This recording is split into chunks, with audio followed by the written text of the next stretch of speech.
আমি বলতেছি ওসি বলতেছি, আপনি কে বলতেছেন বলেন? আমি উপজেলা ছাত্রদলের যুগ্ম আহ্বায়ক। আপনি তাহলে সার্টিফিকেট দেন, উনি যুবলীগের সভাপতি কিনা এটা বলেন।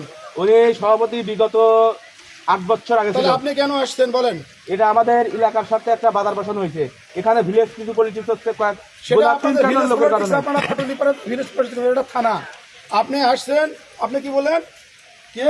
আমি ভাঙ্গুড়া উপজেলা ছাত্রদলের যুগ্ম আহ্বায়ক। ঠিক আছে, আপনার ছাত্রদলের সভাপতিকে কথা বলতে বলেন।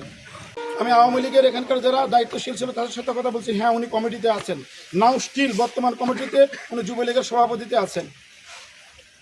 এটা গ্রামের ঐক্যর কারণে, একজনের কারণে আপনি কথা বলবেন না। আর কোনো কথা আছে? আমাদের তো কথা ভিতরে আছে। হ্যাঁ, কত কথা থাকলে আপনি আমাদের কথা থানায় আসছেন, আপনি এটা বুঝছেন? গ্রামে আমি সুনির্দিষ্টভাবে গ্রেফতার করে নিয়ে আসছি লোক, আপনি মিছিল নিয়ে থানায় আসছেন, এটা বুঝেছেন? ঠিক আছে, আমি দলীয় ভাবে আপনার সাথে কথা বলবো। আমি দলীয় লোকজনের সাথেও কথা বলতেছি, আপনাদের সভাপতির সাথেও কথা বলছি। দল নিয়ে আসেনি স্যার, আমরা গ্রামের ব্যাপারে কথা বলছি। আমি তো বললাম যে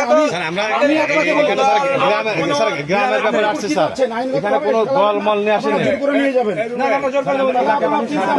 রাস্তা ক্লিয়ার করেন। এলাকাবাসীর স্বার্থে আসছে। 4 জনের অধিক লোক হয়, আমি যদি ডিক্লেয়ার করি যে আপনারা এখানে স্থান ত্যাগ করবেন, না করলে এরা অবৈধ জনতা, এটাকে আপনি জানেন? এটা থানা আইন শৃঙ্খলা গেট। আমি আপনাকে বলি, আমি যেটা বলছি সেটা শোনেন। আমি আপনাকে বলছি থানার রাস্তা ক্লিয়ার করবেন, আপনি করবেন কি করবেন না সেটা আপনার বিষয়। আমি আইন শৃঙ্খলার প্রধান, আমি বললাম দাবি আপনি 1-2 জন ভিতরে এসে কথা বলবেন। এরকম দাবি নিয়ে আসার জন্য মিছিল নিয়ে থানায় আসতে হয় না।